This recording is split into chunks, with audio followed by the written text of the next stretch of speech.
Thank you for coming out to our community water meeting. My name is Sydney Sables from the Amity FFA chapter. First off, I'd like to thank you for hiring me to coordinate the stakeholder meetings to develop a water resource management plan for the community water system of Baker City. The problem given to us by the community water manager was to develop a plan that would supply the quality and quantity of water needed for the 10,000 residents of Baker City. In approaching this plan, our intent has been to promote, retain, restore, and enhance the health of the Powder Basin watershed through the cooperation of all stakeholders. Our proposals and plan that we will provide you tonight has had previous approval from all of the stakeholders. The purpose of tonight's report is to move these proposals into action. I'd first like to introduce you to three of our stakeholders who provided the technical expertise in developing these proposals. Hi, I'm Madison Bingman, the Powder Basin Watershed Council Chair. My name is Alec Previtt. I'm the Fire Management Officer for the Wallowa-Whitman National Forest. And I'm Haley Stewart, the local FFA agriculture teacher in Baker City. Thank you all for being here. We ask that you please hold any comments until the end, as there will be an opportunity at the end for public comment. To make our suggestions clear, we have researched the background of the Baker City system deeply. During our stakeholder meetings, we looked at the following demographics. Our team approached the development of a water resources management plan by adopting and implementing the objectives of what is known as the Integrated Water Resource Management, or IWRM. IWRM objectives focus on the water cycle as a single connected system that promotes a coordinated development and management of water, land, and related resources to maximize the economic and social benefits while minimizing impacts on the environment. As noted by these three pictures, the watershed is located in the Elkhorn Mountains. The topography is extremely steep, mountainous, and roadless. This is the picture of the Goodrich Reservoir. The primary source of water is the 10,000-acre watershed on the east slopes of the Elkhorn Mountains, about 10 miles west of town. The city taps a dozen springs and streams, which for most of the year have significant volumes to meet the city's needs. The city has also a supplementary source, the Goodrich Reservoir, a natural lake high in the Elkhorns that was dammed decades ago to increase its capacity to 210 million gallons. The water comes from snowmelt as well as natural springs. The water travels from Goodrich Reservoir and 11 other springs into a 17-mile transmission line.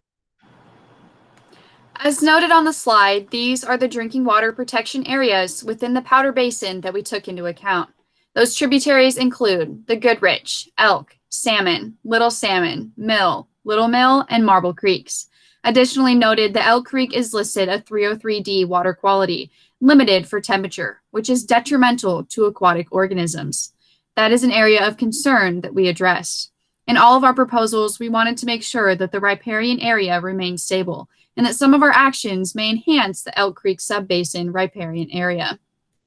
As you can see, the water travels from 12 diversions across the 7 creeks. Additional water sources are aquifers, storage, and recovery wells. Baker City has a permit from the state to store water in this recovery well. Groundwater provides approximately 88 to 98% of the municipal water supply. Our team looked at current impacts on the watershed. Our analysts showed that moderate impacts include, during major storm events, reservoirs may contribute to prolonged turbidity for downstream intakes for drinking water. Baker City watershed is close to the public with exception of Marble Creek Road. Thinning and brush piling for fire suppression occur throughout Baker City watersheds, and seasonal hunting is by permit only. If logging were allowed in the watershed, it has the potential to heavily impact the watershed.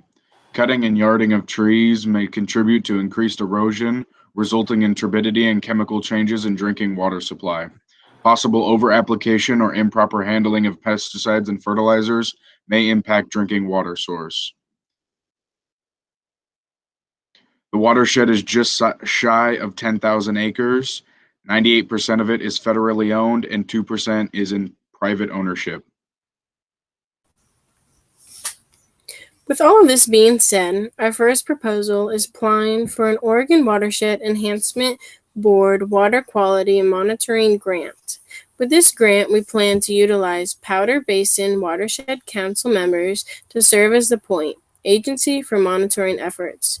Our Baker City High School Agriculture and Natural Resources program has volunteered to be trained on equipment and protocol for water quality monitoring. All monitoring data will be released to the public. Our team will describe current watershed conditions by gathering and analyzing data and providing the results to the public. We will also evaluate the specific effects of actions in the watershed by comparing similar watershed components before and after the implementation of our restoration program. Oregon Watershed Enhancement Grant is to help protect and restore healthy watersheds and natural habitats that support thriving communities and strong economies. Our proposed budget includes $8,000 for equipment, $12,000 stipend for the Watershed Council, and $2,000 for transportation costs. The total cost $22,000, and this will cover a 2-year period. Our students will be trained on how to take temperature and turbability, total dissolved solids, dissolved oxygen, pH, nitrates, and phosphorus tests.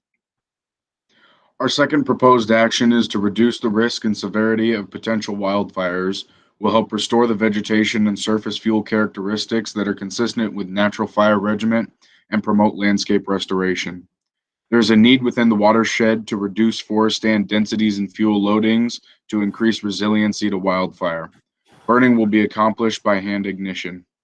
Fuels, topography, seasonality, and availability of personnel will determine the specific ignition techniques employed and the timing of the burn.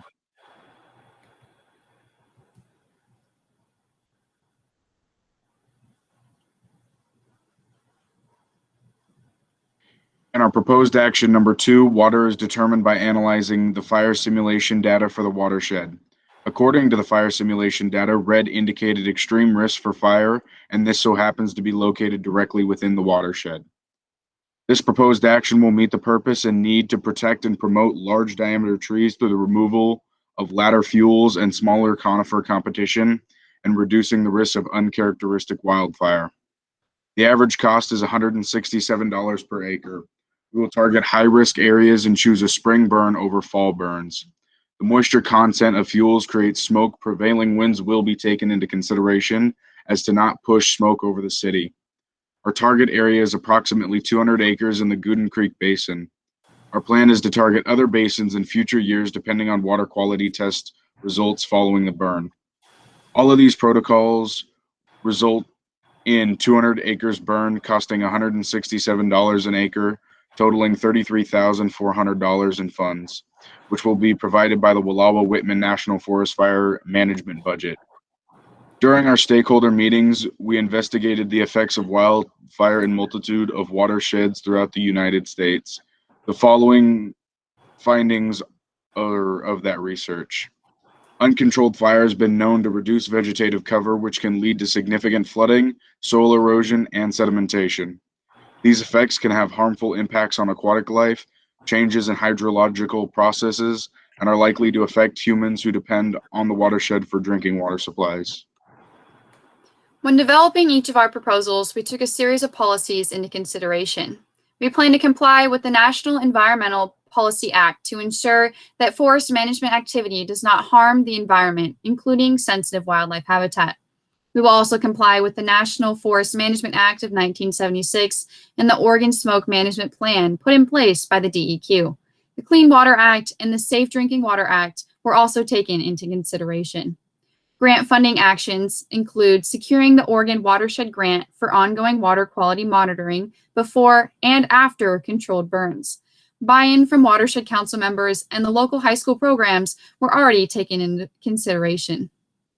Our plan is intended to promote, retain, restore, and enhance the health of the Powder Basin watershed through the cooperation of all stakeholders. We are committed to work with all stakeholders in the community to help supply the quality and quantity of water needed for the 10,000 residents of Baker City, Oregon. Our collaborative approach has taken into consideration all of the overarching policies that govern the management of public lands in Oregon. These proposals will go before the City Council for their approval. Thank you all for your time, and we will be available afterwards to answer any of your specific questions.